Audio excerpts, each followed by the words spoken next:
Mukul Paul. Mukul. David, nice to meet you. David, nice to meet you. So where are you from, first of all? I'm from Canada, Toronto. Canada, Toronto. You're escaping the cold, coming to the heat? It's very cold here. Yeah, that is so true. It's actually very cold.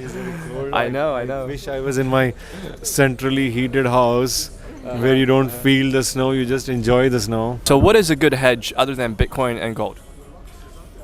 Against the economic recession, supply chain shortage, inflation, war possibly. Yeah, so that's a great query. See, you should think about alternatives. Alternative assets these are the new generation of assets, and anything which is outside equity and fixed income is alternative. So crypto is an alternative, and then we have talked about alternative technologies. Blockchain is an alternative technology. Got it. An alternative technology on which many alternative assets can sit, like a smart contract can sit on a blockchain, then NFT can sit inside a smart contract, NFT and all other things, metaverse is sitting, and all these data assets are eventually alternative assets. So there's not one way of allocating. There are so many ways you will have an allocation. Understood. So you're saying whatever that's facilitating these type of technology, and your diversity, you should diversify your portfolio among these type of assets, correct? Yeah, means I'm saying that now you're talking about some mature assets, and crypto is surely a mature asset, yes. and you don't want to be in one asset, one crypto. You want to be in 10 cryptos, because that's the way to diversify. Then you have a crypto model. Then you can have a model which is based on metals. You don't just buy gold. You buy precious and industrials. Right. Then you can look at agro, which is not just buying soft but also buying grains.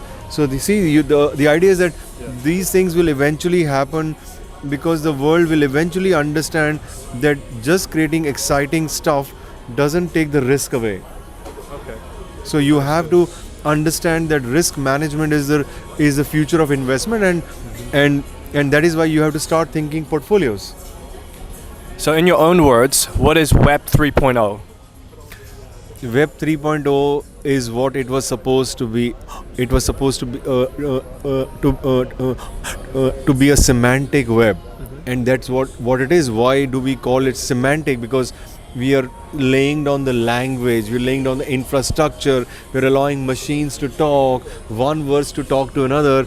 That was supposed to, was not thought of as semantic in the way it is happening. It is colorful semantics.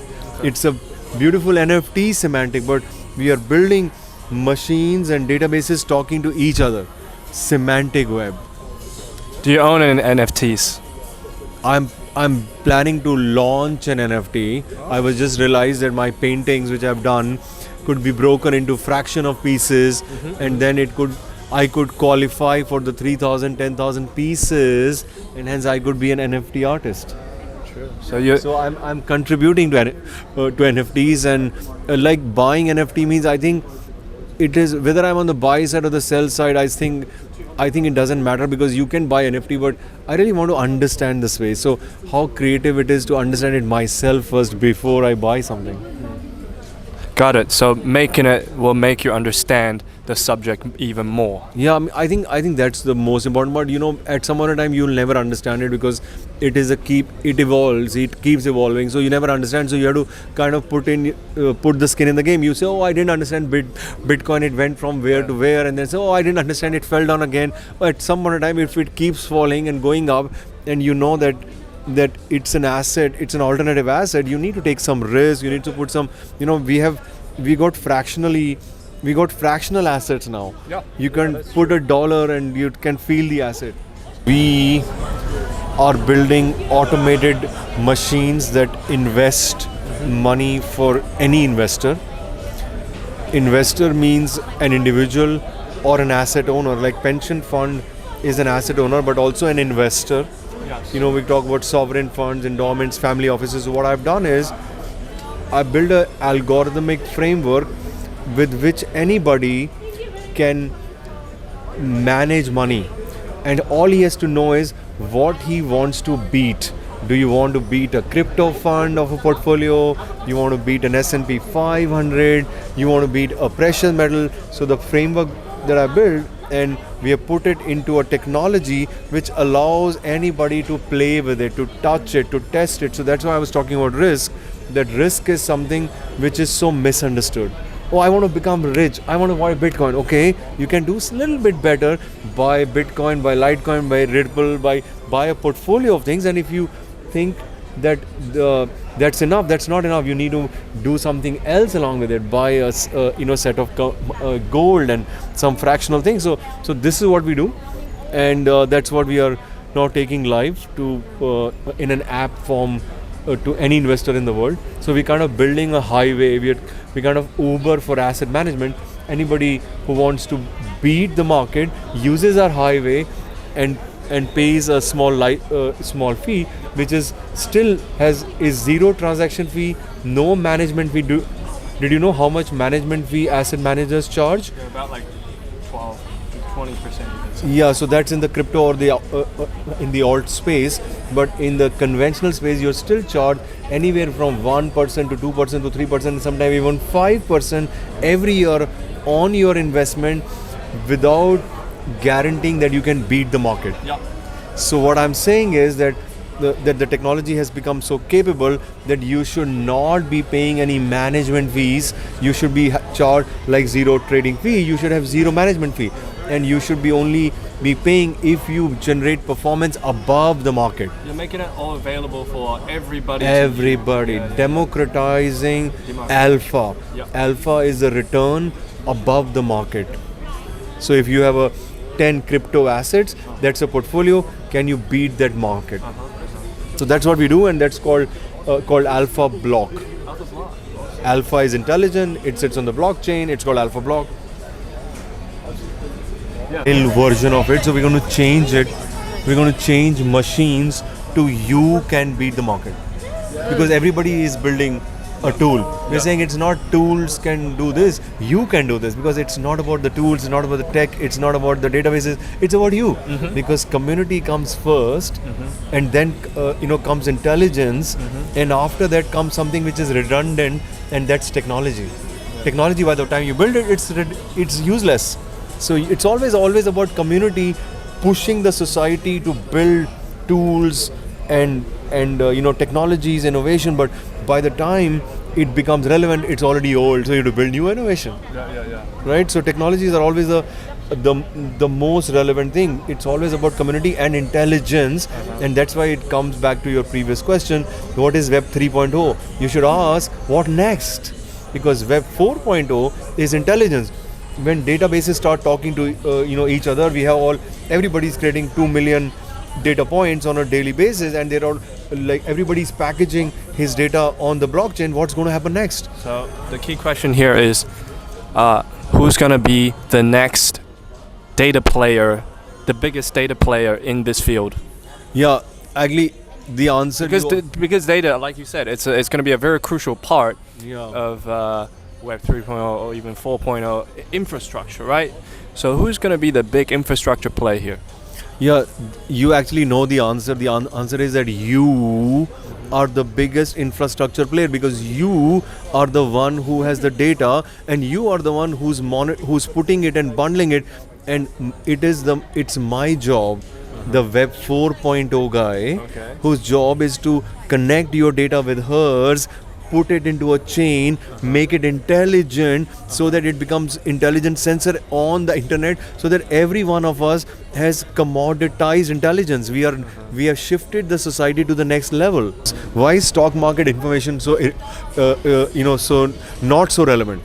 Because 9 out of 10 asset managers don't beat the market. They charge 3% from you every year without a guarantee or consistency of alpha. So the biggest intelligent mechanism of our world, the Wall Street Journal, is undefeatable, and we are using broken information which we don't know how to beat the market. So which means that that means information has to be rethought, reimagined. Can information be recycled? Can it be reusable? How is it relevant? How is it not relevant? And that's the question which comes from when we have so much data we cannot interpret it. So what do? We have to reimagine information. How can I make the information which was an orange and juiced it, can I make that peel which I thought is not usable, can I reuse it to build information? Can I recycle it? Can I make a mechanism of information? So that is where Web 4.0 happens, where machines interpret the data and machines start doing intelligent understanding. Machine knows more about you with proxy information. There is some information there, it knows so much about you. And so we start living Asimov's scientific fiction, which was psychohistory. History knows it all, what's going to happen, all these things which we don't imagine about intelligence will be reality. What is Google? Google is information of Stone Age. Because it was what was job? Cataloging information.